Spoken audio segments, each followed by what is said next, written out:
The average grocery store today has about 40,000 individual items, up from about 200 at the dawn of the 20th century.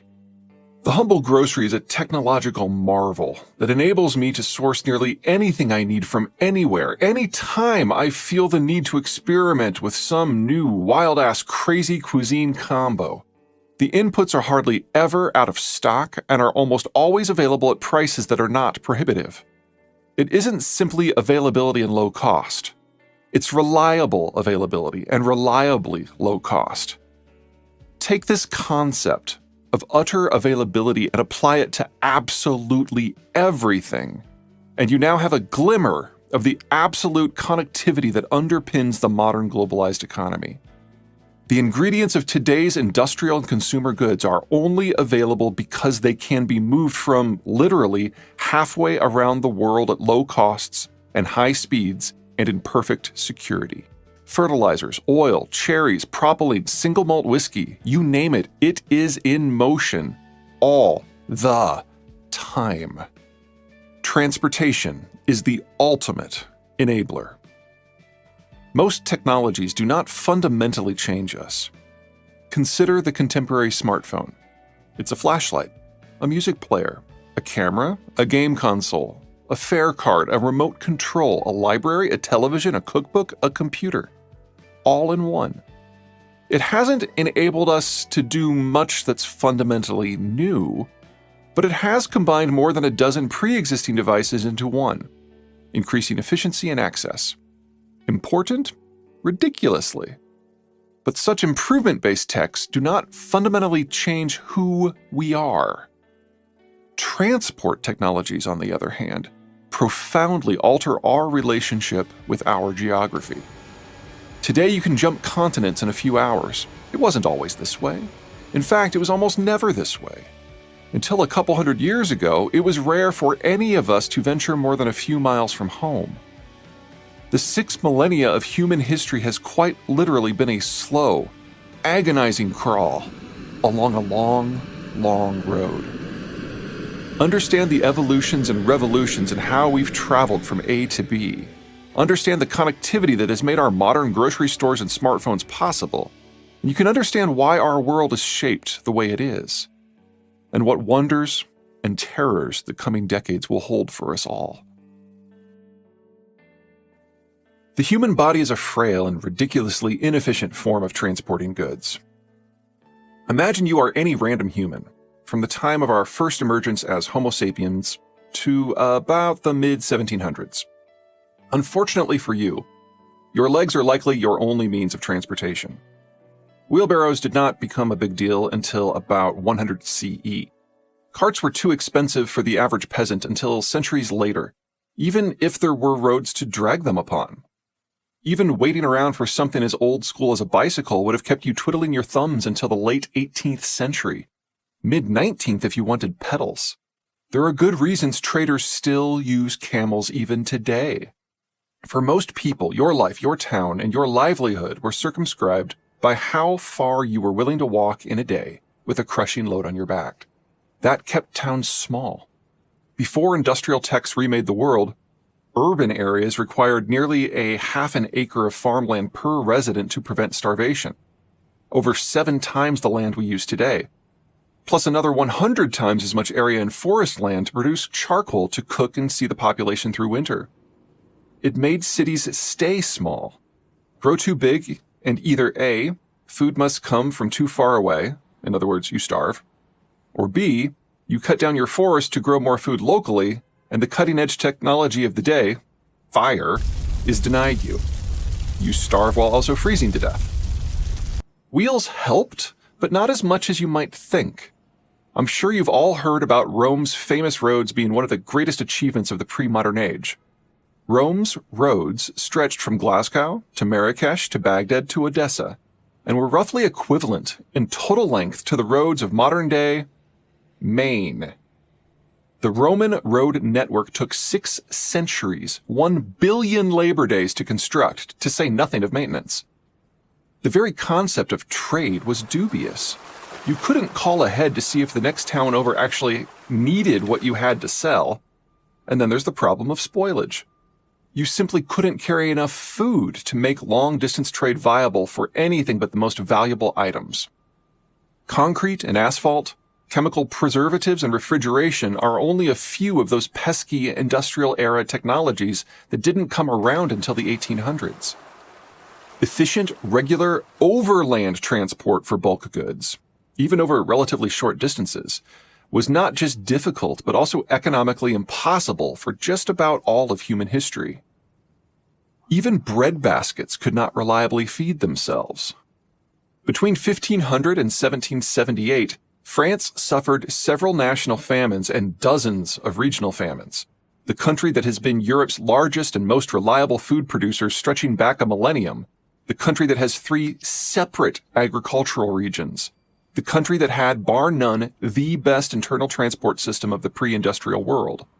Moving things overland sucks. So we figured out how to move stuff a different way. We figured out how to float. While a camel could move a quarter ton, and ox-drawn carts around a ton, even the earliest bulk ships could move several hundred tons at the fraction of a price per ton. The Romans famously imported most of their capital's food from Egypt. Remember those better-than-world-class Roman roads? In 300 CE, it cost more to move grain 70 miles on those roads than it did to sail it some 1,400 miles from Egypt to Rome.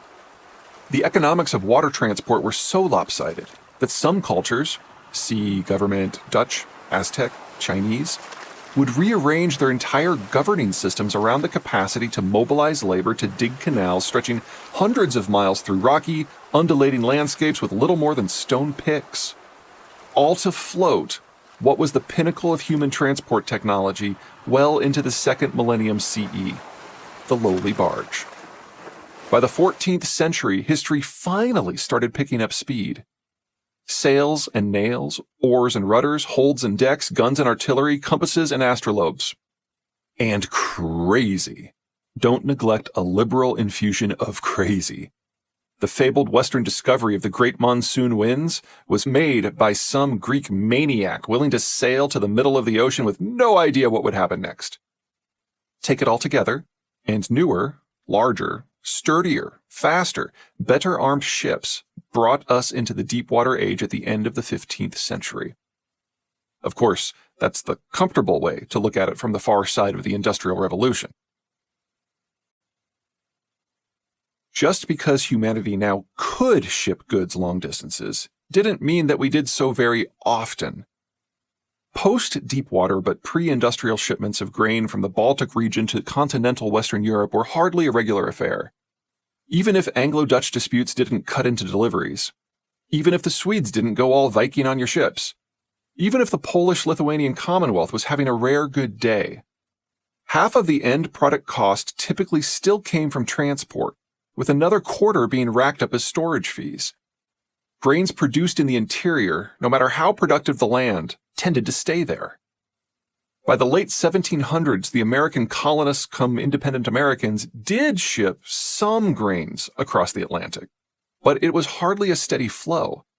Few things sucked more than making the grueling 6-week trip only to discover that England had had a bumper harvest. Yet even as ships became more efficient, the intersection of technology and geopolitics left the world divided. Geopolitics demanded that no empire buy food from any other.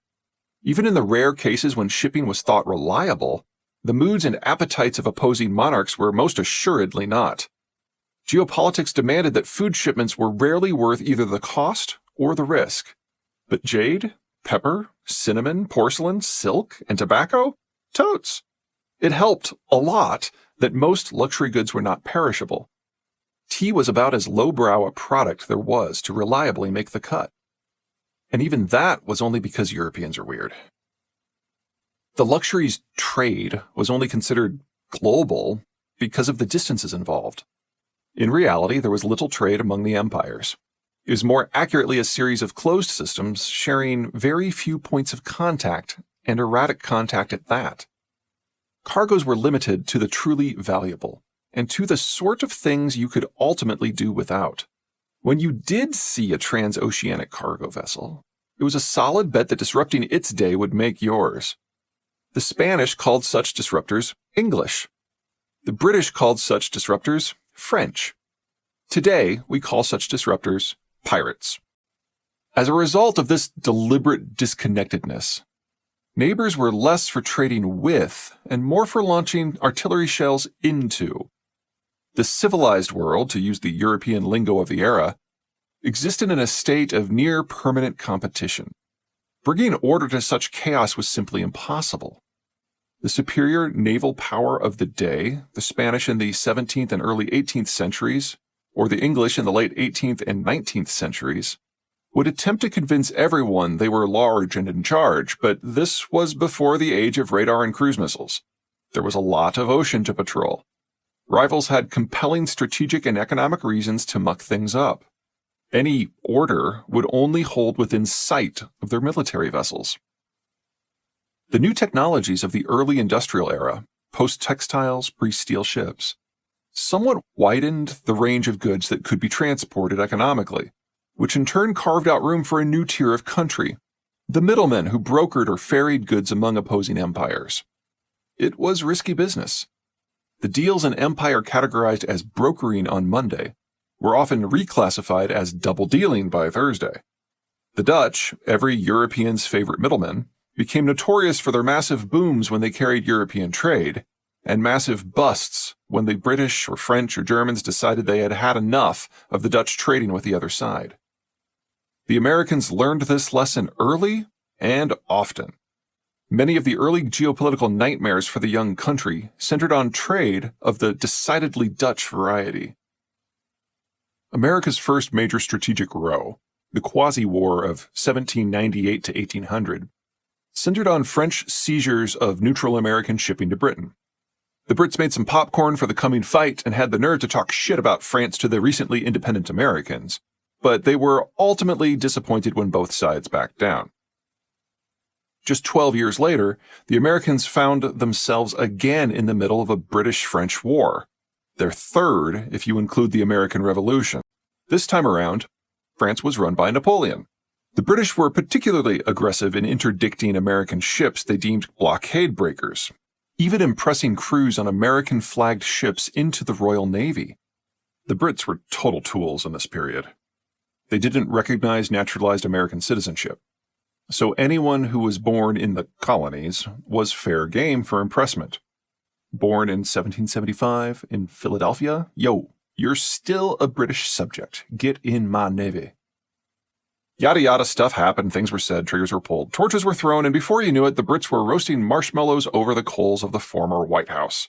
And the Canadians became forever unsure just how much they could trust the Yanks. And yet, it was stunning, shocking how much did not change.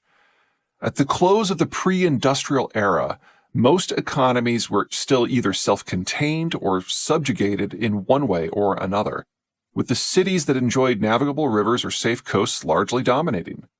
For while the economics and mechanics of overseas travel had improved remarkably over the centuries, overland travel had only seen occasional improvements. It wasn't that nothing had gotten better. There had been steady advances in horse breeding, nutrient-rich feeding, harnessing, and so on. Every bit of reach meant more access to resources to power industry, or access to new towns that could trade with the outside world. But unlike the thousand-fold improvements in movement by water, movement by land in 1820 looked an awful lot like it did for the Romans, just with, in many cases, worse roads. Even as recently as the time of the Oregon Trail, you would not be happy but instead thrilled should your ox-drawn cart manage to clock 15 miles a day. While the technological advances in things like horseshoes and steel axles did lay important groundwork for what would come, these technologies didn't fundamentally change how we moved either ourselves or our stuff. And they couldn't, and they wouldn't. That is, until such time that a completely new technological suite boiled forth and changed everything.